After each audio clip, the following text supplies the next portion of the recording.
Good afternoon class. मैं अजय सिंह आज आप लोगों के बीच में पेट एग्जामिनेशन नेक्स्ट महीने में है, ध्यान रखना। बहुत मेहनत से काम करना है। स्कोर अच्छा करोगे तभी कट ऑफ मेंस के लिए आपकी कट ऑफ क्लियर होगी। तो इसके लिए आपको एक एक क्वेश्चन को पूरी शिद्दत से एक एक क्वेश्चन पर पूरी शिद्दत से काम करना है। जैसे आज हम लोग इतिहास के अंतर्गत भारतीय राष्ट्रीय आंदोलन भारतीय राष्ट्रीय आंदोलन जो सबसे एक मेजर पार्ट है उस पे काम करेंगे। ठीक है, जैसे चलते हैं हम लोग। पहला क्वेश्चन देखते हैं हम लोग क्या है। पूर्ण स्वराज। सबसे पहले देखिए, पूर्ण स्वराज की बात की गई है। किसकी बात की गई है? पूर्ण स्वराज की मांग करने वाले पूर्ण स्वराज की मांग करने वाले प्रथम कार्यकर्ता का नाम। अब देखो क्या कह रहा है कि पहले वो कौन से कार्यकर्ता हैं जिन्होंने सर्वप्रथम पूर्ण स्वराज की मांग की। तो जाहिर सी बात है, पूर्ण स्वराज की घोषणा 1931 दिसंबर 1929 कांग्रेस के लाहौर अधिवेशन में हुई थी, रावी नदी के तट पे। लेकिन बात आती है कि पूर्ण स्वराज जो टर्म है कि पूर्ण स्वराज की मांग करने में प्रथम कार्यकर्ता, तो आपको ध्यान रखना है पहले कार्यकर्ता की बात आएगी तो हसरत मोहानी। कौन है? हसरत मोहानी, ध्यान रखना। अब प्रश्न बनता है, चलो ठीक है आपने बता दिया हसरत मोहानी, लेकिन कुछ लॉजिक भी तो होना चाहिए। 1921 हसरत मोहानी ने, ध्यान रखना, हसरत मोहानी ने 1921 कांग्रेस के कांग्रेस के अहमदाबाद कांग्रेस के अहमदाबाद बाद अधिवेशन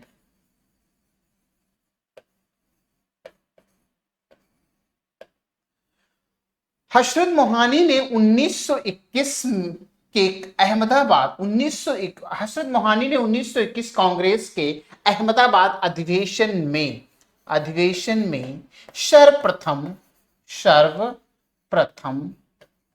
पूर्ण स्वराज की मांग की। किसकी? पूर्ण स्वराज की मांग। ये चीज समझ में आना चाहिए। तो आपको ध्यान है, सबसे पहली बात वैसे देखा जाएगा जब पूर्ण स्वराज की बात आती है, हम लोग बात करेंगे कि वैसे बात आएगी पूर्ण स्वराज की घोषणा। पूर्ण स्वराज आपसे की घोषणा पूछा जाए कि घोषणा ये कब हुई, की घोषणा।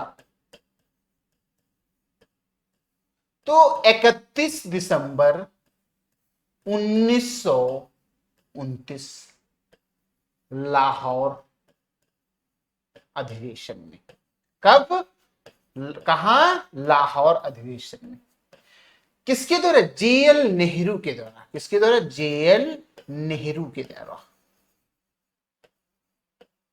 तो पूर्ण स्वराज की घोषणा 31 दिसंबर 1929 कांग्रेस के लाहौर अधिवेशन में हुई थी, जिसकी अध्यक्षता जवाहरलाल नेहरू कर रहे थे। लेकिन प्रश्न बनता है, पूर्ण स्वराज की मांग करने वाले प्रथम कार्यकर्ता की जब बात आएगी तब आप किसको बताएंगे? हसरत मोहानी। किसको बताएंगे? हसरत मोहानी। इन्होंने 1921 कांग्रेस अधिवेशन में सर्वप्रथम पूर्ण स्वराज की मांग की थी। क्लियर है? और ये दो आदमी कौन हैं? ये गरम दल के नेता हैं, लाल बाल पाल जिसे कह रहे थे, बिपिन चंद्र पाल, बाल गंगाधर तिलक। ये भी जानना हमें जरूरी है कि बाल गंगाधर तिलक वो व्यक्ति हैं जिन्होंने कभी कांग्रेस अधिवेशन की अध्यक्षता नहीं की। ये एक ऐसा नेतृत्व, एक ऐसा व्यक्ति था जो जीवन भर अपने संघर्ष, एक अच्छे मार्ग पर चलकर संघर्ष, लेकिन थोड़ा उग्र विचारधारा के थे, बहुत ज्यादा सहनशीलता नहीं थी, और जिनका कहना था कि जो हो तो आर पार की लड़ाई के साथ। तो क्लियर है, पहली बार पूर्ण स्वराज की जब मांग की बात आएगी तो आप सीधे किसको बताएंगे? पूर्ण स्वराज की मांग सर्वप्रथम तो हसरत मोहानी। पूर्ण स्वराज की घोषणा कब हुई? 31 दिसंबर 1929। पूर्ण स्वराज की घोषणा कहां हुई थी? कांग्रेस के लाहौर अधिवेशन 1929। क्लियर है? नेक्स्ट आगे चलते। देखिएगा बहुत बढ़िया सवाल। 1875 की, कब? 1875 के अलीगढ़ आंदोलन। भैया अलीगढ़ आंदोलन के बाद जैसे आएगी तुरंत आप किसके समझाएंगे? सर सैयद अहमद खान। तो 1875 के अलीगढ़ आंदोलन से किसका जुड़ाव है? तो आपको यह ध्यान रखना है किसके जुड़ाव की बात आएगी तो सीधे मोहम्मद अली जिन्ना, बिल्कुल गलत है। दादा भाई नौरोजी, ये वयोवृद्ध हैं, ये भी नहीं होगा। हकीम अजमल खान, बिल्कुल नहीं। ये नाम आता है सर सैयद अहमद खान। तो आपको ध्यान रखना है कि अलीगढ़ आंदोलन कब स्टार्ट हुआ? 1875। अलीगढ़ आंदोलन कब स्टार्ट हुआ? 1875। किसका नेतृत्व था? तो सर सैयद अहमद खान का नेतृत्व था। मोहम्मद अली जिन्ना, ये ध्यान रखना है कि ये मुस्लिम लीग के बहुत बड़े नेता हुए बाद में, कालांतर में ये जब भारत और पाकिस्तान का बंटवारा हुआ तो ये क्या बने? वहां के राष्ट्रपति बनते हैं। दादा भाई नौरोजी एक वयोवृद्ध नेता है। कौन है ये? एक वयोवृद्ध नेता है, ठीक है, जिन्हें देखा जाता है the old man of India के नाम से, द वयोवृद्ध नेता के रूप में जाना जाता है। Next question. भारतीय राष्ट्रवाद के पहले या प्रारंभिक चरण को, अब राष्ट्रवाद की बात, जो दक्षिणपंथी नेतृत्व, जैसे राष्ट्रवाद, भारतीय राष्ट्रवाद के पहले या प्रारंभिक चरण को देखो। पहला चरण, पहली बात, हमें भारतीय राष्ट्रीय आंदोलन जो है 3 चरणों में डिवाइड किया गया है, सबको पता है। 1885 से 1905, 1905 से 1919, 1919 से 1947। तो बोला जा रहा है भारतीय राष्ट्रवाद के पहले या प्रारंभिक चरण को 1885 से 1905 क्या कहा जाता है? अंतिम, आरंभिक, मध्यम या संकटपूर्ण? ये सवाल है भैया। यहां पर ना आरंभिक, अंतिम, ना आरंभिक। तो भारतीय राष्ट्रवाद के पहले या प्रारंभिक चरण को हम मध्यम की बात करते हैं। किसकी बात करते हैं? मध्यम चरण की बात करते हैं। ध्यान रखना इस चीज को, किसकी बात करेंगे?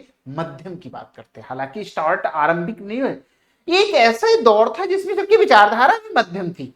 न बहुत ज्यादा उग्र थे, न बहुत ज्यादा बैकफुट पे खड़े होकर काम करते थे। वो मध्यम, पूरी मध्य, एकदम देखा जाता है मिडिल ऑर्डर की बात करते हुए जो 1885 से 1905 का जो भारतीय राष्ट्रवाद का जो चरण है, ये मध्यम बोला जाता है। क्या बोला जाता है? बहुत मध्यम बोला जाता है। एकदम स्टेप बाय स्टेप सिस्टम को चलते हुए इन लोगों ने काम किया।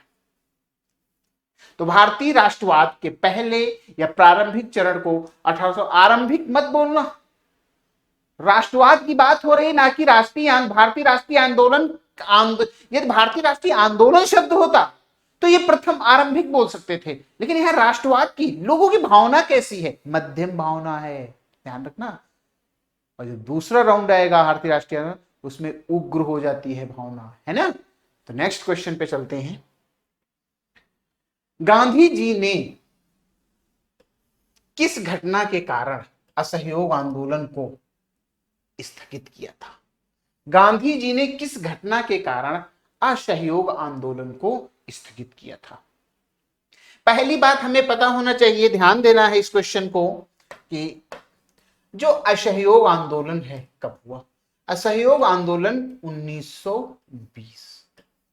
असहयोग आंदोलन का नेतृत्व पूछा जाएगा तो क्या बताएंगे? गांधी। किसने किया? गांधी ने। Question number 2। तो पहला क्वेश्चन बनता है असहयोग आंदोलन कब स्टार्ट हुआ? तो आप बताएंगे 1920। दूसरा सवाल बनता है असहयोग आंदोलन का नेतृत्व किसने किया? तो आप बताएंगे गांधी।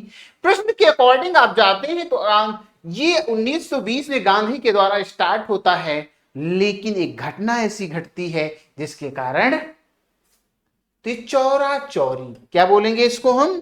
इस घटना के कारण असहयोग आंदोलन स्थगित करना, चौरी चौरा घटना। ये गोरखपुर की घटना है 5 फरवरी 1922 की। कब? 1922। तो प्रश्न बनता है कि चौरी चौरा घटना कब घटित हुई, तो आप बताएंगे 5 फरवरी 1922 को। चौरी चौरा जो जगह है ये पूछा जाएगा, तो आप बताएंगे कहां है, तो आप बताएंगे गोरखपुर में है। कहां है भैया, गोरखपुर में है। इस कारण अब आपसे पूछा जाए बंगाल विभाजन कब हुआ, 1905। क्लियर है। साइमन आयोग की नियुक्ति कब हुई, 1927। भारत कब आया, 1928। साइमन आयोग की नियुक्ति 1927 में होती है, भारत आता है 1928। अंग्रेजों के साथ किस समझौते के बाद, अंग्रेजों के साथ किस समझौते के बाद गांधी जी द्वारा सविनय अवज्ञा आंदोलन को 1931 में बंद कर दिया गया था। सविनय अवज्ञा आंदोलन कब बंद किया गया, ये पूछ रहे हैं कि अंग्रेजों के साथ किस समझौते के बाद गांधी जी द्वारा सविनय अवज्ञा आंदोलन को 1931 में बंद कर दिया गया, और बंद करने के बाद द्वितीय गोलमेज सम्मेलन में गांधी जी पार्टिसिपेट करते हैं।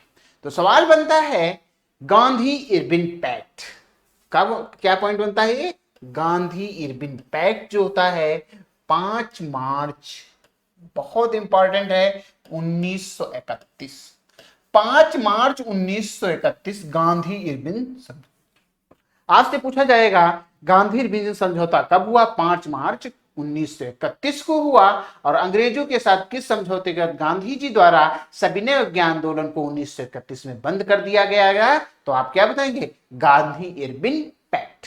गांधी इरविन पैक्ट को सरोजिनी नायडू ने 2 महात्मा की संज्ञा, गांधी इरविन पैक्ट को सरोजिनी नायडू ने, सरोजिनी नायडू ने 2 महात्मा की संज्ञा दी। ये 2 महात्मा बोल दिया, 2 महात्मा की संज्ञा दी। ध्यान रखना इस चीज को। गांधी इरविन पैक्ट को 2 महात्मा की संज्ञा किसने दी थी, गांधी इरविन पैक्ट को 2 महात्मा की संज्ञा किसने दी थी, गांधी इरविन पैक्ट को 2 महात्मा की संज्ञा किसने दी थी, तो आप बताएंगे सरोजिनी नायडू। कब हुआ था, 5 मार्च 1931, जिसके कारण सविनय अवज्ञा आंदोलन गांधी जी ने स्थगित किया था। क्लियर है। नेक्स्ट क्वेश्चन,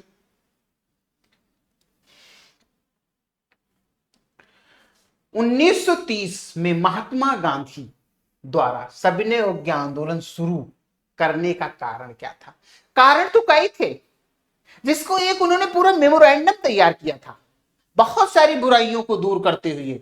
तो ब्रिटिश शासन की बुराइयों को दूर करने के 11 सूत्री कार्यक्रम वाले एक पत्र के माध्यम से वायसराय को बताना था। इसका आंसर ए ऑप्शन इसका सही होगा, पहला सही होगा। सबसे पहले नमक कानून तोड़ने के लिए तो अलग घटना, धीरे धीरे चीजें बनती गई और भी कारण बनते गए, लेकिन क्वेश्चन के अकॉर्डिंग जब हम जाएंगे तो 1930 में महात्मा गांधी द्वारा सविनय अवज्ञा आंदोलन शुरू करने का जो कारण था, ब्रिटिश शासन की बुराइयों को दूर करने के लिए 11 सूत्री कार्यक्रम वाले एक पत्र के माध्यम से वायसराय को बताना, ये इसका पॉइंट है।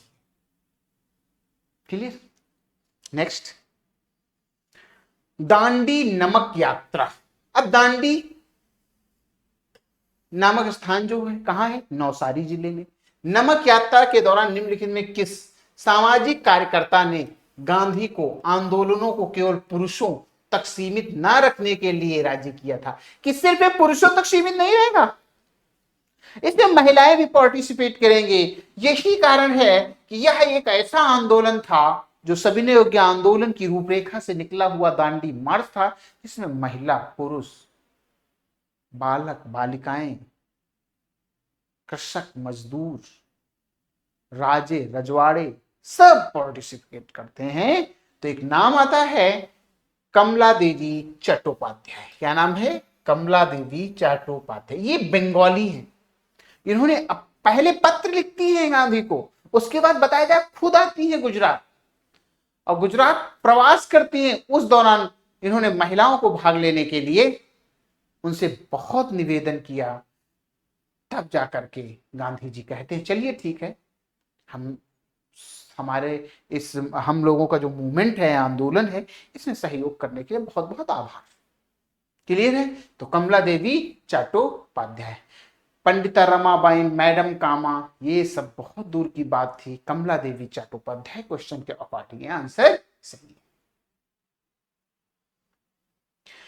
खलीफा की अस्थाई शक्तियों की रक्षा के लिए खलीफा मार्च में बॉम्बे में एक खिलाफत समिति का गठन किया गया था। कब? बहुत इंपॉर्टेंट, खिलाफत समिति का गठन किया गया था मार्च 1919। कब? 1919, ये इसका आंसर सही है। और खिलाफत आंदोलन की शुरुआत, ध्यान रखना, खिलाफत आंदोलन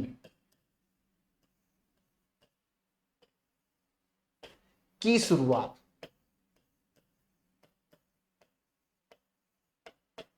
अक्टूबर 1919, ध्यान रखना इस चीज को, अक्टूबर 1919। ठीक, खिलाफत आंदोलन का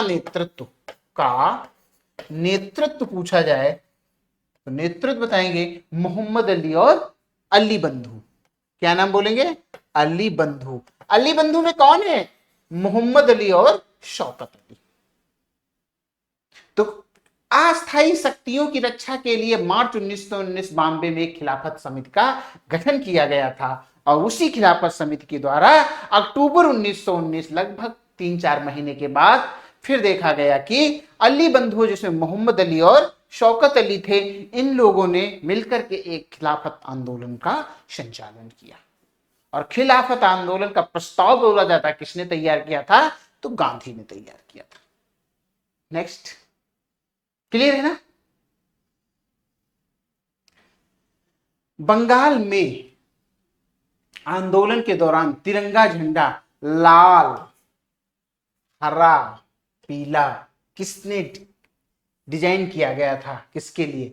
खिलाफत के लिए, सविनय अवज्ञा के लिए। देखो, खिलाफत की बात आएगी, अली बंधु, बॉम्बे से हम बिलोंग करते हैं, तो ये खिलाफत नहीं होगा।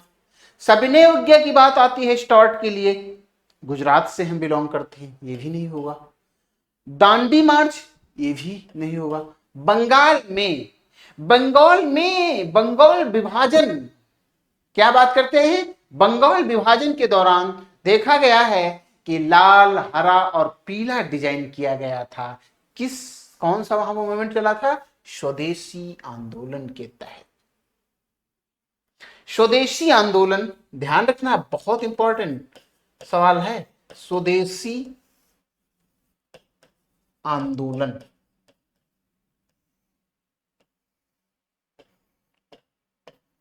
का आरंभ अगस्त 1905। कब? अगस्त 1905, ध्यान रखना इस चीज को। स्वदेशी आंदोलन का नेतृत्व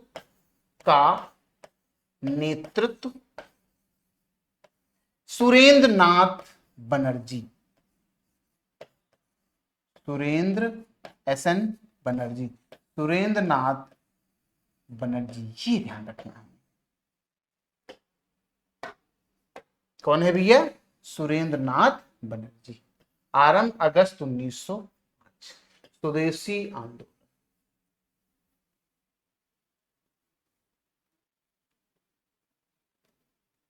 क्लियर है? तो आप ध्यान है, बंगाल में आंदोलन के तिरंगा झंडा जो लाल, हरा और पीला किस आंदोलन के तहत, बंगाल में किस आंदोलन के तहत? तो स्वदेशी आंदोलन के तहत इस झंडे को डिजाइन किया गया था। तो स्वदेशी आंदोलन का आरंभ अगस्त 1905, स्वदेशी आंदोलन का नेतृत्व किसने किया? तो सुरेंद्र नाथ बनर्जी। क्लियर? नेक्स्ट,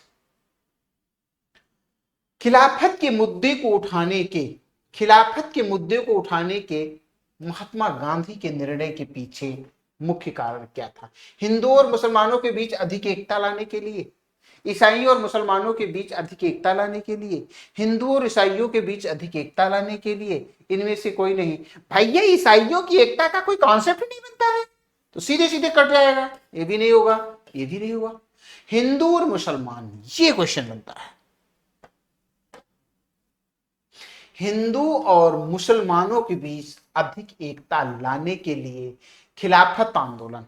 तो खिलाफत आंदोलन में यही था, हिंदू मुस्लिम को एक साथ लाया जाए, क्योंकि खलीफा के पद को समाप्त किया, तुर्की में खलीफा के पद को समाप्त किया गया था और तुर्की का विभाजन किया गया, जिसका आक्रोश विश्व के समस्त मुस्लिम मेजॉरिटी में था और उसका असर भारत में पड़ा। भारत में जैसे असर दिखाई पड़ता है, गांधी जी मुस्लिम मेजॉरिटी से मिलते हैं और प्रस्ताव तैयार करते हैं। उस प्रस्ताव की मेन मुख्य भूमिका में शौकत अली और मोहम्मद अली रहते हैं, जिन्हें अली बंधु कहते हैं। उन्होंने ही खिलाफत आंदोलन के गांधी के द्वारा तैयार किए गए प्रस्ताव को आगे बढ़ाने की कार्य किया, और जिससे मुंबई में खिलाफत समिति की स्थापना होती है और खिलाफत आंदोलन अक्टूबर 1919 में स्टार्ट हो जाता है। और इसका मुख्य उद्देश्य था गांधी के द्वारा कि हिंदू मुस्लिमों को एक साथ लाया जाए। क्लियर है?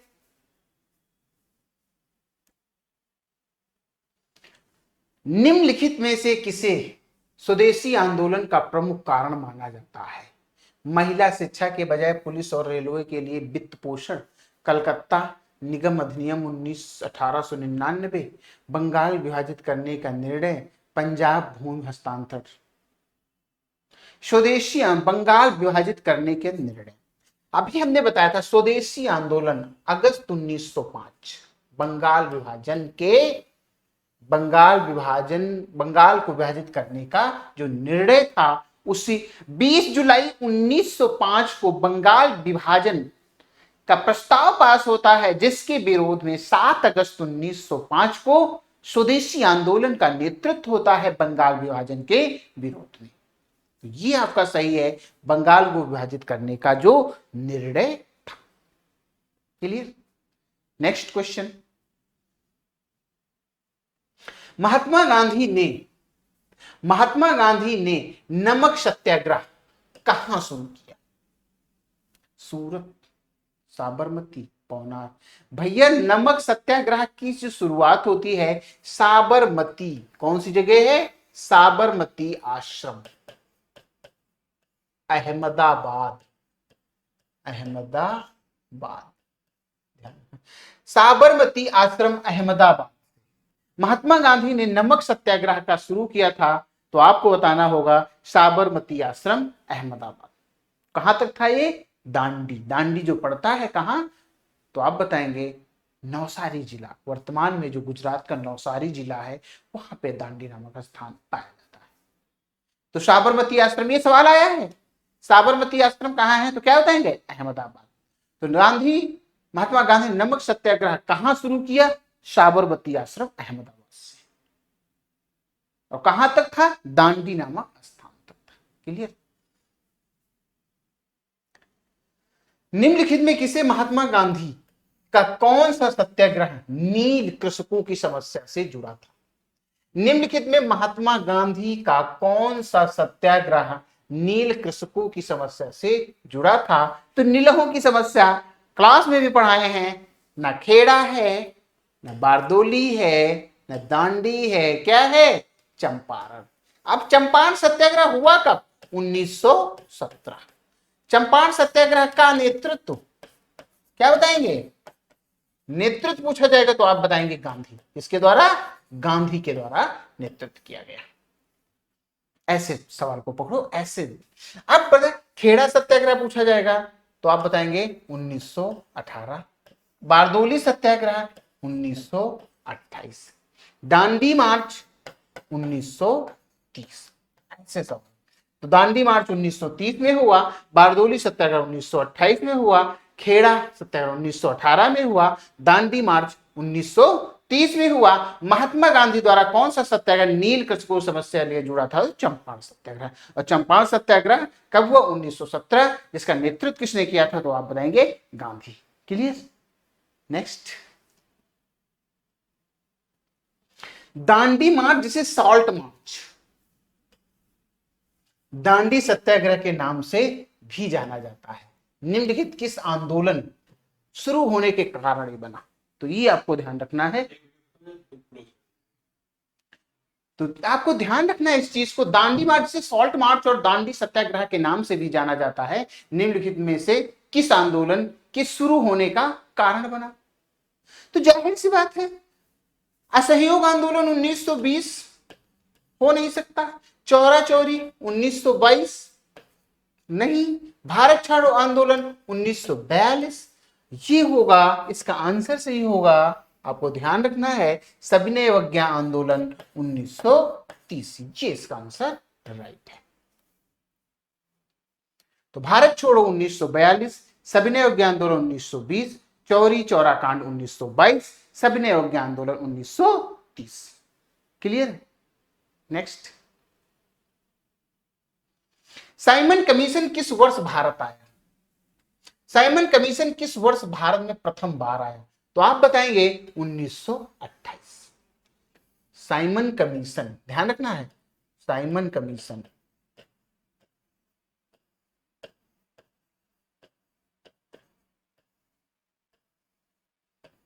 1928। 1919 अधिनियम की जांच करने के लिए, 1919 अधिनियम की जांच करने के लिए, की जांच करने के लिए। साइमन कमीशन किस वर्ष भारत में प्रथम बार आया? तो 1928। साइमन कमीशन 1928 1919 अधिनियम की जांच करने के लिए आया। क्लियर है? और Simon commission, Simon committee, Simon commission का जो गठन हुआ था 1927 में ब्रिटेन में हुआ था। इसमें 7 सदस्य थे, 7 के 7 अंग्रेज थे, इसीलिए इसे श्वेत कमीशन की भी संज्ञा दी जाती है। क्लियर? निम्न से किसने महात्मा गांधी के खिलाफत आंदोलन से जुड़ने का विरोध किया था? भैया हिंदू मुस्लिम एकता पर बल दिया गांधी ने, और विरोध किसको? उसमें खान अब्दुल गफ्फार खान, सवाल ही नहीं उठता है, फजलुल हक ना, मौलाना, ये सब कांग्रेस के गांधीवादी विचार है। ये नाम है मोहम्मद अली जिन्ना। जब गांधी की बात आए और गांधी से संबंधित कहीं जिन्ना ऑप्शन में तो बिल्कुल टिक कर देना, ध्यान रखना इस चीज को, क्योंकि गांधी की विचारधारा से बिल्कुल परे हैं जिन्ना। तो निम्न किसने महात्मा गांधी के खिलाफत आंदोलन से जुड़ने का विरोध किया था? तो मोहम्मद अली जिन्ना। क्लियर? गांधी के सत्याग्रह के सिद्धांत के किस संदर्भ में निम्न से क्या सत्य नहीं है? किसी सजा का प्रतिकार नहीं करना, ये नहीं हो सकता है। अहिंसा, सत्यता, परहेज। इसका देखा जाता है, जो क्वेश्चन इसका आंसर होता है क्या है? परहेज। मतलब वो क्या कहा गांधी ने? सत्याग्रह सिद्धांत के संदर्भ में निम्न से क्या सत्य नहीं है? तो अहिंसा सही है, सत्यता सही है, किसी सजा का प्रतिकार नहीं करना ये भी सही है, परहेज शब्द इसका बिल्कुल निगेटिव है इसका, तो इसको हटा देते हैं। क्लियर? एलिमिनेशन कर लिया करो क्वेश्चन को। पूना समझौता, पूना पैक्ट 1932 किसके मध्य हुआ था? गांधी और अंबेडकर है ऑप्शन में, है गांधी अंबेडकर। पूना पैक्ट गांधी अंबेडकर। यरवदा जेल, कौन सी जेल? यरवदा जेल। कहां है यरवदा जेल? पुणे में। गांधी इरविन समझौता, सॉरी गांधी अंबेडकर का समझौता।